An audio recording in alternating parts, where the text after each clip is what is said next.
exploring how we understand and live urban spaces. Welcome to the first episode of this new cycle. I'm Stella De Luca and I'm here with Giulio Oldani and Antonio Salvador, my colleagues at the Department of Architecture and Urban Studies at the Politecnico di Milano, where we are recording this episode. Last week, we released a trailer for this new 3-episode cycle.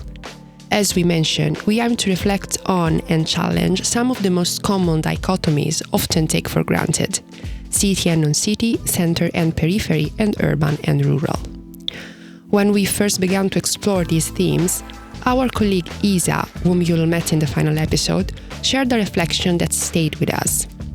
As we exchanged ideas about non-cities, what they are, how they emerge, and what holds them in that suspended state, she reminded us that urbanization isn't only about global flows of people and goods, but also about how space, bodies, and movement are shaped and ordered. That's precisely where we are heading today. We will take you to the countryside of Puglia in southern Italy. Our 3 different interests in urban studies have led us to inquire about the phenomenon of Caporalato, a system of illegal labor intermediation that exploits mostly migrant workers, not only as a labor exploitation system, but also as a process that shapes space. This phenomenon manifests in spatial forms such as informal settlements and irregular modes of inhabitation. In these areas across Italy, spaces are organized by power dynamics of the production system, a center-periphery logic where cities are centers of consumption and arrival of goods, and rural areas are peripheries of production and departure, and yet these so-called peripheries reveal themselves as central, if only we take the time to explore their functions, nature, and the lives shaped within them. Within this system, the boundaries between formality and informality, and between temporary and permanent dwellings, and to dwell as a verb, often blur. This unfolds in non-city areas increasingly redefined by global forces, challenging conventional ideas of what is, or ought to be, rural. To quote Camilla Rondeau, a PhD candidate at UAV and author of Abitare l'opacità, gli spazi rurali di Borgo Mezzanone, the role of the countryside and the contemporary rural context now seems far removed from the images Tom Hardy in 1985 recounted in his Far From the Madding Crowd. That word, those idyllic stages of peaceful coexistence between man and nature, is colored by much more complex themes. And this idea is something she also reinforced during our interview. Speaking with us, she described how the notion of the rural today appears, as she put it, a rather elusive, ambiguous, and in some ways opaque concept, echoing and deepening what she explores in her book. With these premises in place, today's reflection focuses on discussing the phenomenon of Caporalato, with particular attention to the Piana Foggiana in Puglia, and more specifically Borgo Mezzanone. However, we would like to present a perspective that starts from the emergence of these spaces, often marked by informality as tangible traces of broader phenomena, moving through the role of globalized food system in shaping spatial organization, and finally reaching the production of peripheral spaces driven by wider economic forces. Before we delve deeper into the discussion, let us give you a general framework of Caporalato and how the issues manifest in Puglia, especially in Borgo Mezzanone. Let's introduce what Erminia Rizzi told us about Caporalato. She's not only a lawyer but also works directly on the ground as a social practitioner in immigration and asylum, mainly focusing on forced migration. Throughout my life, I've been dealing with exploitation. I prefer to use that term rather than caporalato because, in my opinion, the term caporalato creates a misleading impression by shifting the focus from the issue of exploitation in general to merely that of specific exploitative agents. La questione da il fenomeno dello sfruttamento o degli sfruttamenti. It's better to use the term in the plural, transferring the political and economic responsibility from the so-called caporale, who is, in fact, also a victim of a corrupt, flawed, and unhealthy economic system. Di fatto una figura che a mia volta è in qualche modo una vittima all'interno di un sistema economico corrotto, insomma, sbagliato, non sano. Caporalato is an illegal form of worker recruitment through middlemen, caporali, who hire day laborers on behalf of entrepreneurs and for a bribe. outside normal employment channels and without adhering to contractual minimum wage requirements. However, according to Erminia Rizzi, the phenomenon is far more complex. While the well-known caporali bears some responsibility, there are deeper layers of accountability, with the real exploiter being, in her view, the company itself. The case of the Piana Foggiana is relevant in many aspects as a place where different phenomena converge. This highly specialized agricultural area, mainly of tomatoes, supplies a national, regional, and global market. In this type of production, every step is carefully engineered to cut costs, including labor, to make the product as competitive as possible. Domenico Perotta and Timothy Ray Makers, in a 2022 article that opens by citing the tragic deaths of 16 agricultural laborers of sub-Saharan African origin in 2 car accidents near Foggia in 2018, refer to the economic and spatial phenomenon of the capitanata as Caporalato capitalism. For them, Caporalato is neither an anomaly nor a criminal issue but a structural mechanism of labor mediation that serves the needs of a globalized agri-food capitalism for a cheap and flexible workforce in a social and economic infrastructure that externalizes the cost of labor reproduction, housing, transportation, welfare, onto migrant networks and communities excluded from formal citizenship and state protection. The system relies on the availability of precarious migrant laborers, often undocumented or with uncertain legal status, and systemic collusion between state actors, agricultural enterprises, and labor brokers. The state withdraws, companies optimize their profits, and Caporali fills the gap. Rural ghettos, or informal settlements, as we have chosen to refer them, are therefore not just places of exclusion, but spatial units within the logistical organization of agricultural labor. Spatial segregation is what binds the productive systems to space, and this is what we at Urbinary want to talk to you about. In Puglia, Caporalato didn't start with the arrival of African farm workers. Its roots run deep in southern Italy's agricultural system, built on long-standing structures of exploitation. While preparing this episode, we gathered testimonies that deconstruct the idea of Caporalato as a phenomenon tied in only to contemporary migration. One of these is from Erminia Rizzi, who told us how, as a child, she used to watch local people from Foggia, so not migrants, wake up before dawn to head to the field, coordinated by informal intermediaries. It was exploitation, but people called it work. Others, like Stella, recognized the same patterns in their own families. Her aunts picked grapes in the Bari and Brindisi countryside. No one called it Caporalato back then, but the elements were there: informal mediation, low pay, total dependence on local intermediaries. Caporalato only really entered national awareness in 1980, after 3 young women, Pompea, Lucia and Donata, died in a van crash on their way to pick strawberries in Ceglie Messapica. They were between 16 and 33 years old and had woken at 3 a.m. to work. Their death sparked protests across the area, and Caporali responded with violence. They tried to run over demonstrators in Villa Castelli and opened fire on a CGL union office. That was 1980, and already people were speaking of a social war in the fields. In the 1980s and 1990s, local labor was gradually joined and partly replaced by migrant workers. Caporalato took a new face, more visible, more racialized. The media painted it as a mafia run, criminal, inhuman, and in part it was. But its structural roots remain largely unspoken. In 2011, following a mass strike by African frame workers in Nardò, Caporalato was criminalized for the first time. Then, in 2016, Law 199 extended the responsibility to the companies profiting from it. And yet, exploitation continues. Faces change, technologies evolve, paper turns digital, but the logic behind it stays the same. Today, to talk about Caporalato means confronting an organizational machine that operates between apparent legality and structural informality.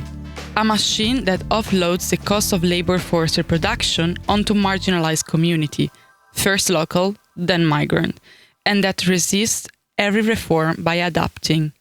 Caporalato is not an exception. It is a historical form of agricultural labor in Italy.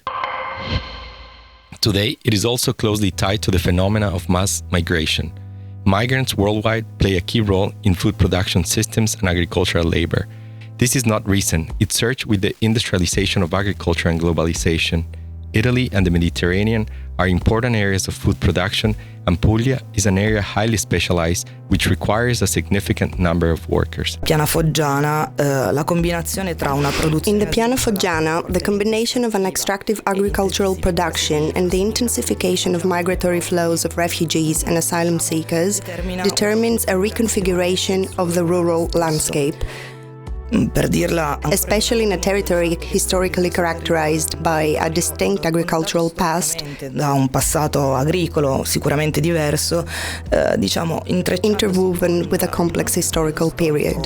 Complesso. While researching Puglia, we discovered that an informal settlement called La Pista, located next to Borgo Mezzanone, is the most frequently cited site for discussing Caporalato.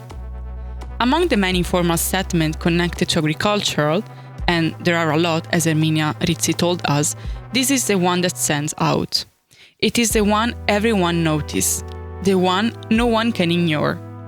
This space, where researchers and the media often focus their attention, illustrates the spatial implication of exploitation. Recognizing its significance, we decided to study La Pista as a focal point of our investigation into how labor exploitation manifests in the organization of space. Let's imagine to be in Foggia, that is a town, like everybody knows a town. Then you take a car and you drive 20 minutes from a small village that's called Borgo Mezzanone.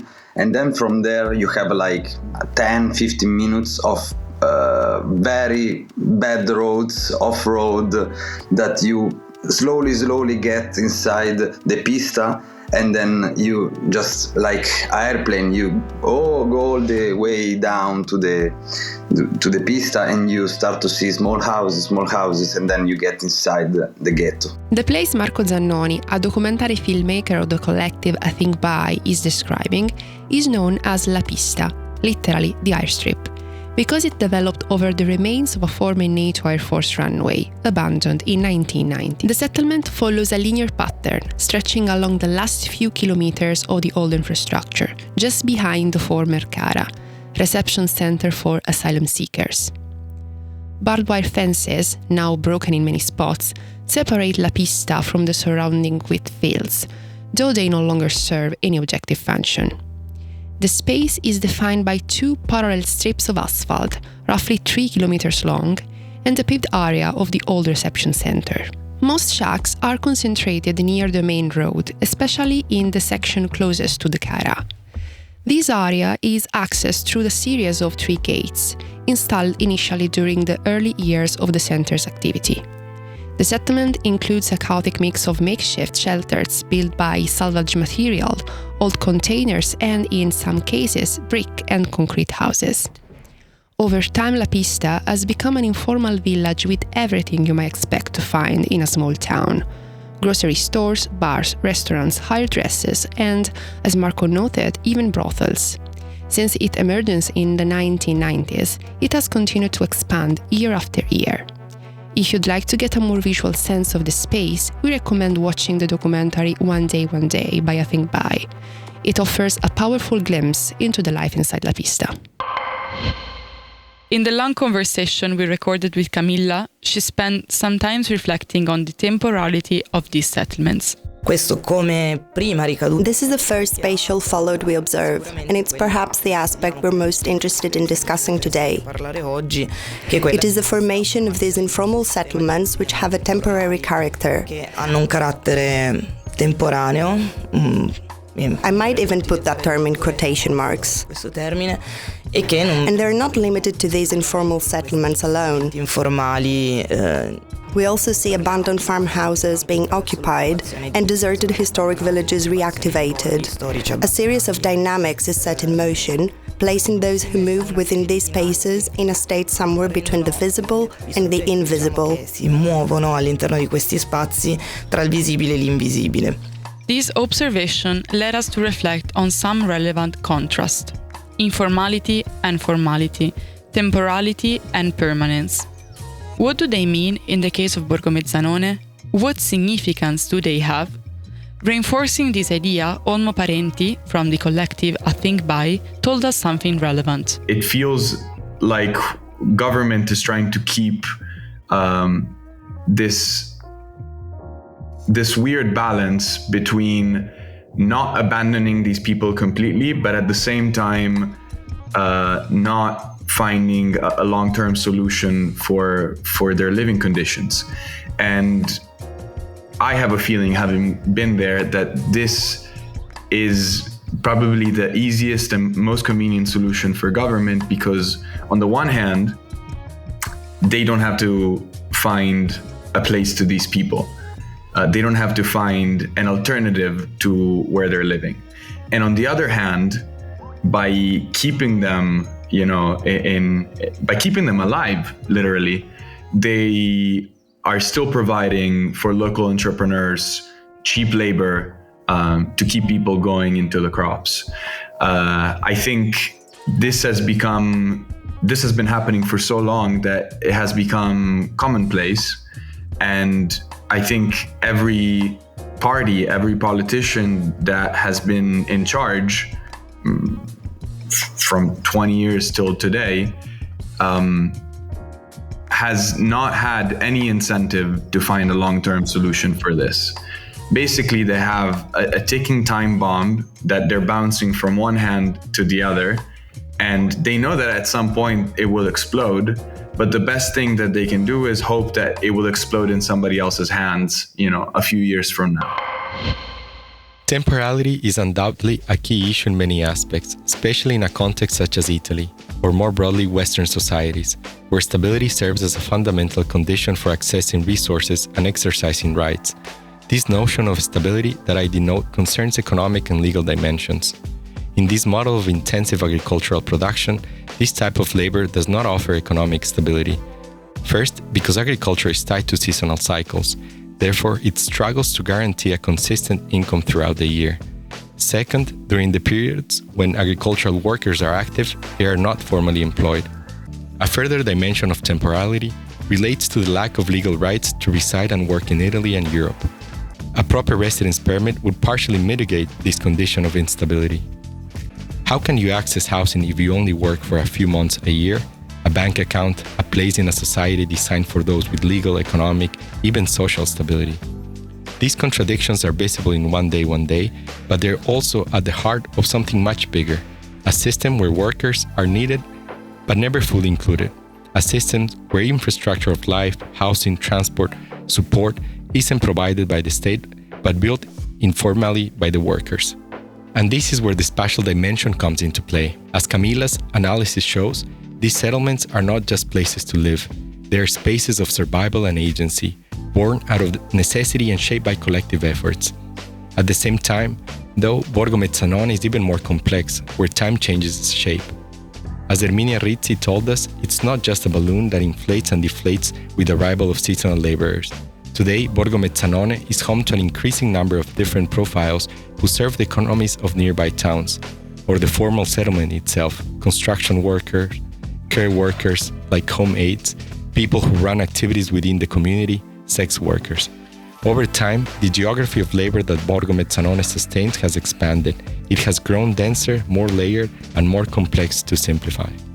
This is a key point because it also ties into the informal nature of this settlement and whether it could ever become formal. It's something we talk about with Erminia Rizzi. She is cautious about recognizing this area officially to make it formal, since doing so might unintentionally legitimize these settlements along ethnic lines, a notion she strongly opposes. In her view, formally acknowledging such space could contribute to a new geography defined by small ethnic enclaves. At the same time, these settlements have become homes for many immigrants who are exploited through Caporalato. As both the I Think By documentary and Erminia's experience attest, they have transformed the space into a true community, with restaurants, shops, and places catering to their residents' social needs. And that's exactly where the tension between formality and informality becomes so central. It's not just about planning decisions or legal categories, It's about how people navigate life within these spaces. That tension is really at the heart of what interests me, especially when looking at places like La Pista or even refugee camps. These aren't abstract opposites, they reflect global dynamics playing out on the ground. One of the first things to consider when talking about La Pista is the language we use. We choose to call it an informal settlement rather than a ghetto, a term still common in research. Ghetto has a heavy historical weight, especially in Europe, when it refers to forced segregation of unwanted minorities, often through top-down planning. But La Pista didn't come from any plan or authority. It emerged from contradiction in the socio-economic context, not just in Foggia, but more broadly. It's the result of overlapping factors: economic crisis and wars pushing refugees toward Europe, the tightening of asylum laws in Italy since the beginning of this century, and also the global agricultural food system, which Antonio will explain us later. We use informal settlement because it highlights the housing and spatial precarity that defines the place. These are environments shaped by rapid migration, a lack of housing policies, and an urgent need, where infrastructure is missing and daily life is sustained through resistance and self-organization. In this way, informality becomes an adaptive response, a way of reclaiming space where formal systems have failed or never showed up. So places like La Pista aren't just policy failures. They reveal deeper structural logics. Capitalism, through its drive to accumulate, produces elite spaces for some and informal margins for the others. These so-called unplanned places aren't exceptions. They are part of the system.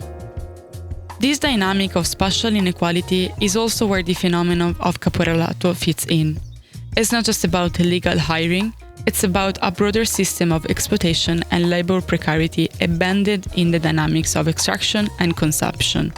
And now I want to quote Dovey, 2024. Urban informality is at once the antithesis of urban planning and a form of radical democracy that embodies the right to the city. It serves the deregulated neoliberal state while also being a form of resistance to it, at once a weapon to the powerful and the weak. Urban informality cannot be reduced to the inverse of the formal because the informal is the original or pure form of urbanity. And finally, we shouldn't forget so-called unauthorized settlements like La Pista are often anything but temporary. For many who live there, these are not stopgaps. They are homes, built to last because there is no alternative. This is made very clear in Erminia's words. Per loro è casa. Per loro è casa. La Pista is home to many residents. It's the only home that has ever been recognized, even if only tactically tolerated, and the only one that they have been able to claim for themselves. It is their home, and you can see it in the care they put into it. The rugs, the plants, the little balconies. That care, that investment in place, tells us something important. Urbinary. Another key point is this. Understanding why certain areas like Piana Foggiana shows this phenomenon in such specific, visible, spatial forms. To get there, we need to look at the production system. And most importantly, we need to ask, what does rurality mean today? Camilla said in her book, the rural construct a productive machine, and this is also a machine of power. The rural is the backdrop against which the relationships between bodies, spaces, and power are woven. This means the rural environment forms the backdrop and shapes the relations between bodies, spaces, and power. To fully grasp this, we cannot confine our analysis solely to the specificities of Puglia or the Piana Foggiana. We need to zoom out to connect what's happening in Puglia to the broader global dynamics of agricultural exploitation and the power structures that shape how food gets produced. This is where Antonio's perspectives comes into play. He has studied agricultural production system and is familiar with other areas of intensive production that requires migrants' labor, such as in California. And recently, our colleague Daphne brought up a strikingly similar case in the world of strawberry farming in Greece, or also fruit farming in Saluzzo, Piemonte. These examples remind us that the dynamics at work in La Pista are not isolated. They are part of a more significant interconnected global phenomenon. Antonio, can you help us here? how does what is happening in La Pista connect to the bigger picture? I think the cases Giulia mentions are relevant, especially because we should not perceive the case of La Piana Foggiana as an isolated case or a phenomenon strictly Italian and even occurring in southern Italy. The case of California has happened since the 1980s and 1990s, and with increasing migration policies of Trump's administration, some news sources and local associations are warning of the risk of a collapse of the agricultural industry in the US due to a lack of workers. In the 1980s, when there was a legal framework for temporary workers in agriculture, many workers lived in California during the harvesting season and returned to Mexico the rest of the year. However, this dramatically changed, and some sources point to half of the agricultural workers unlawfully working and residing in the US. I mention this because I think, as a society, the importance of agricultural workers is undervalued, as well as how it impacts us individually and collectively. From the consumer's end, it is essential that we question ourselves what we eat and where it comes from, and that we especially acknowledge the dynamics entailed in food production. As urban researchers and planners, these dynamics are important in questioning how to reestablish a more direct or metabolic relationship between cities and their hinterlands, bridging society's rupture with nature and inquiring about equitable food production, consumption, and access. For those interested in food systems and how they intersect with urban studies, I would suggest engaging with scholars working with degrowth perspectives, in which food systems are a key dimension. Also engaging with agroecology as a term, a model of food production and consumption, and a movement that, among others, intersects peasant movements and emerging forms of alternative food networks. However, the role of labor is still a pending challenge and a less acknowledged dimension. La Pista is relevant because it is a case where we can tangibly understand how this global phenomena takes form at a local level and how it adapts and evolves in this specific context. Urbinary. Linking informality and temporariness to food production systems, agricultural was key for us. It helped us to see Borgo Mezzanone not just as the product of economic or structural forces, but also as a site of local life or resistance. Instead, we started to see it as the result of constant push and pull between local realities and global dynamics. Camilla makes a similar point in her work, where she writes that the camp seems to express the logic of extraction along with the strategies of dependence and resistance.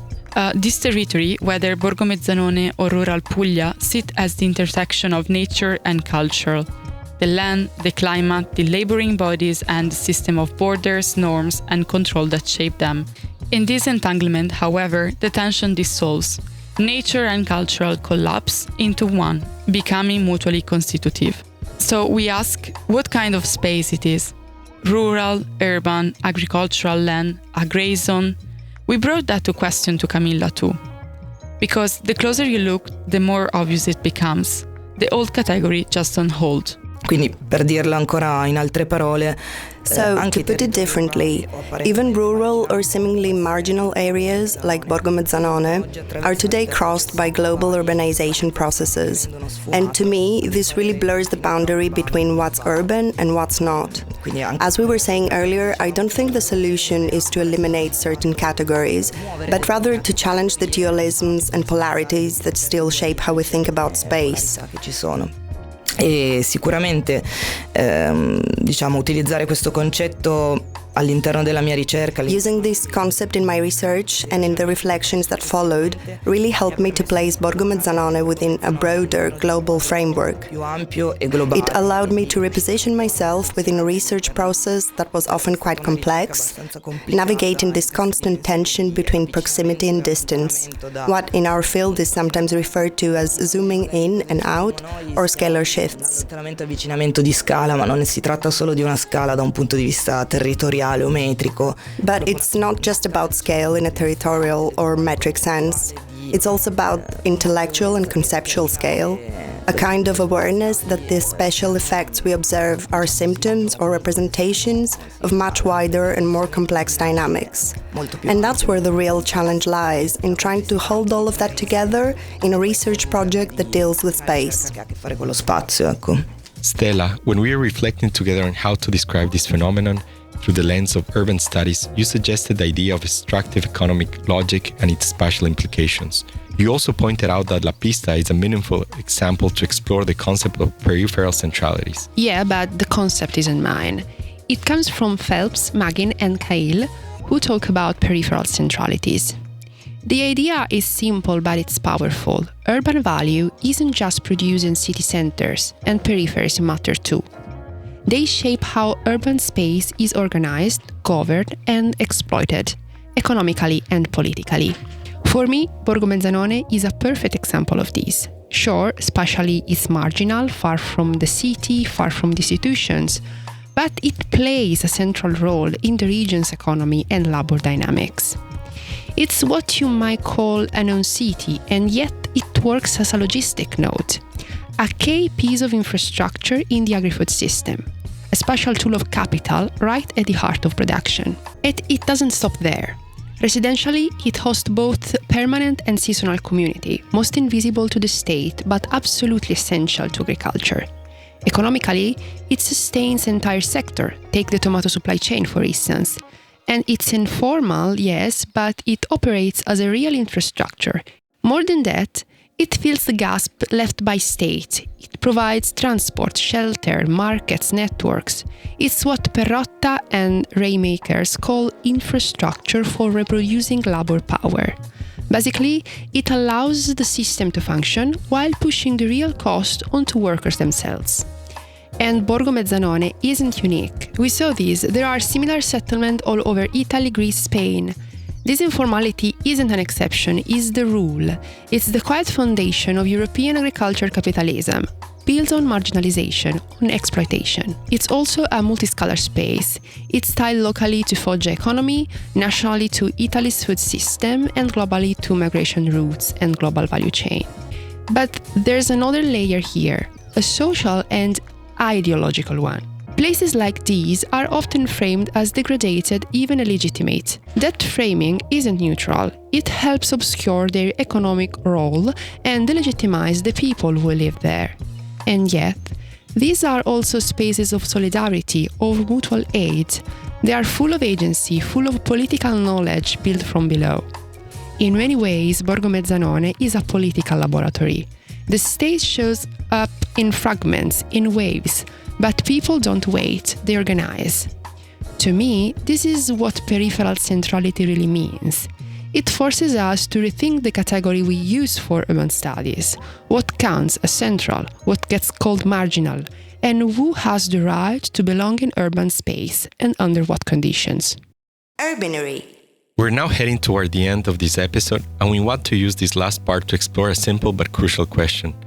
What's the future of these settlements? It's something that emerged repeatedly throughout the interview we conducted. What happens next? Where is all of this heading? This brings us back to a tension we mentioned earlier, particularly Armenia's strong stance against formalizing places like Borgo Mezzanone.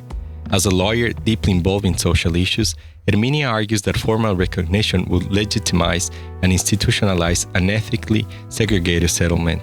From her perspective, recognizing Borgo Mezzanone formally is problematic because it would entail accepting something fundamentally unjust and exclusionary.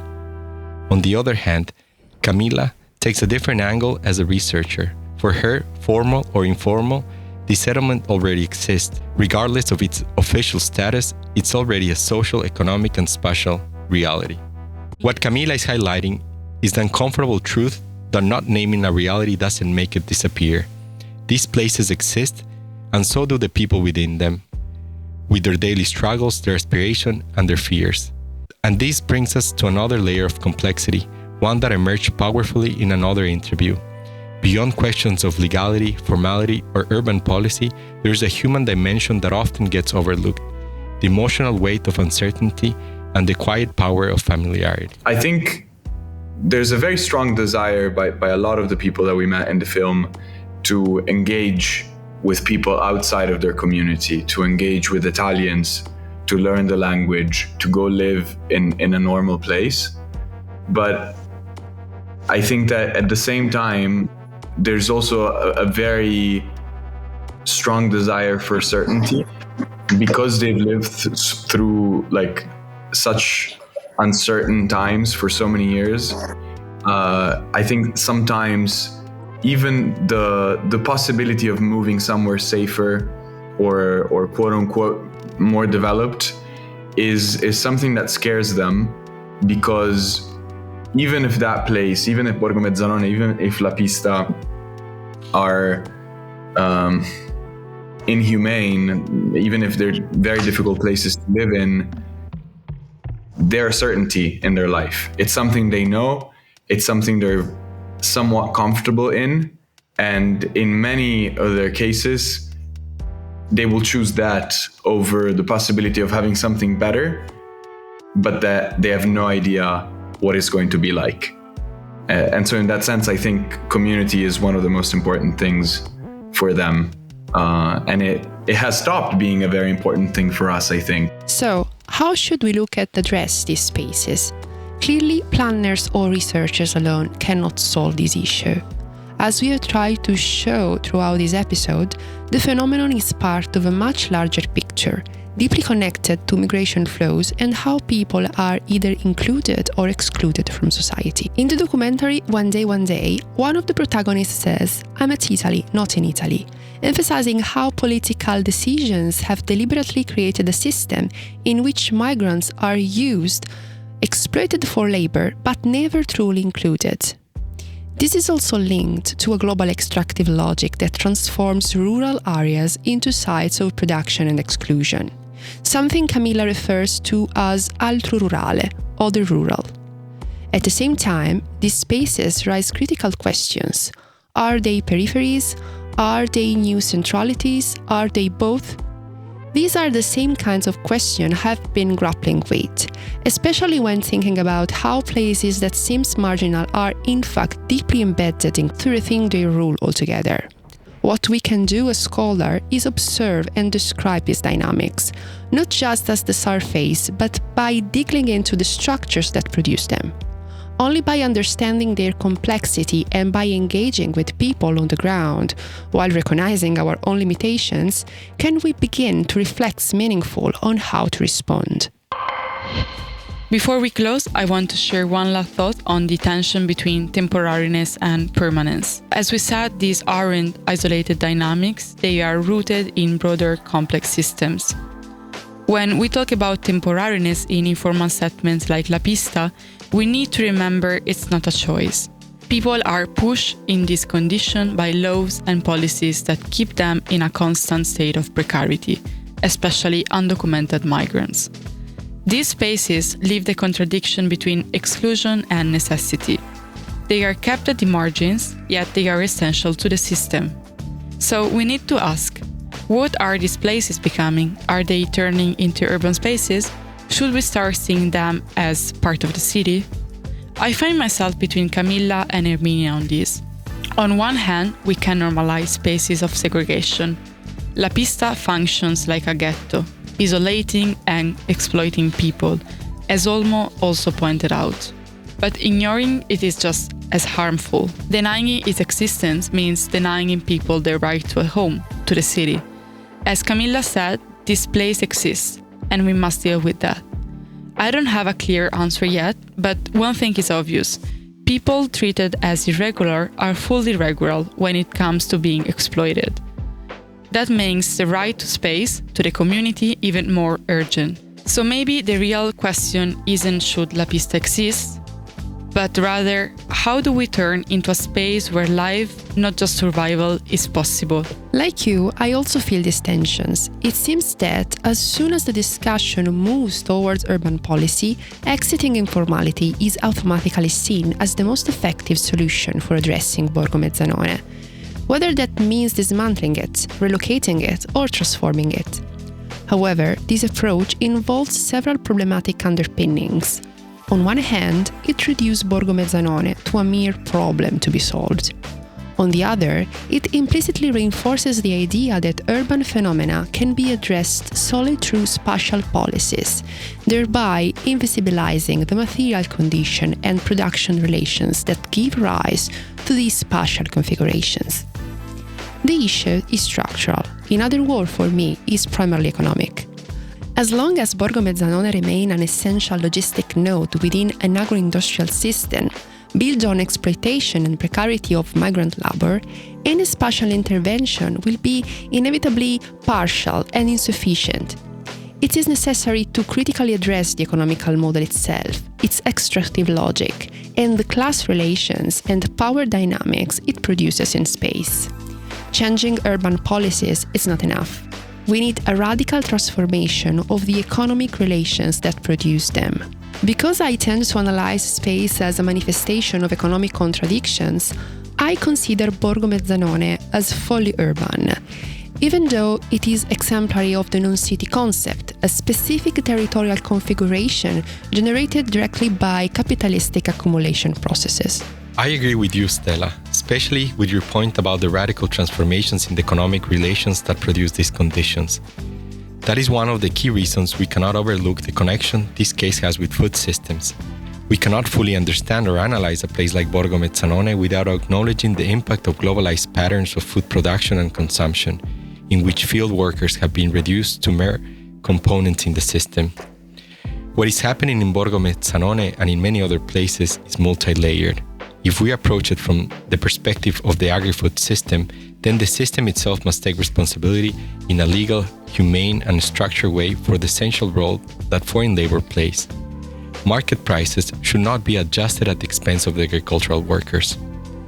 From a policy-making standpoint, the EU is promoting a transition toward local food systems mainly through the farm-to-fork strategy. Interestingly, in this strategy, the word labor is mentioned only twice. One in relation to food security, highlighting the lack of workers as a threat to European security. The second time regarding the need to train workers with new skills for an evolving practice. Yet, as we've seen, this is a highly complex issue, deeply dependent on broader policies and political will, particularly those related to migration. In 2024, large-scale protests erupted among farmers across Europe. However, labor conditions were hardly mentioned among the demands that mobilized the sector. As you mentioned earlier, CGIL, a workers' union, was active before the arrival of foreign workers. Beyond the role of formal governance institutions, there is much that society at large can do. The work of Herminia, Camilla, and Olmo's team highlights the important contribution of individuals, academia, and grassroots movements. Scholars such as Manuel Castells have extensively discussed the power of social movements and civic engagement in shaping societal change. In this episode, we examine how labor exploitation and informal settlements shape rural spaces, challenging what we consider urban or rural, center or periphery. What seems marginal is in fact central to how society works today. But that's just one face of the known city. Next time, we are heading to the mountains, where mass tourism and mega events like the Milano Cortina Olympics reshape mountain territories. Daphne, Abdallah and Toka will walk us through the spatial and socio-economic transformation that these places undergo and who gains from it. So stick with us and join us as we explore urbanization in unexpected places. While in this episode we all included excerpts from our conversation with Camilla Rondò, Erminia Rizzi and a Think by collective represented by Olmo Parenti and Marco Zannoni, the full interviews are available on our website, urbinary.polymy.com, in a dedicated section that expands on the themes we explore today. Thank you to all our interviewees for sharing the times and insight with us.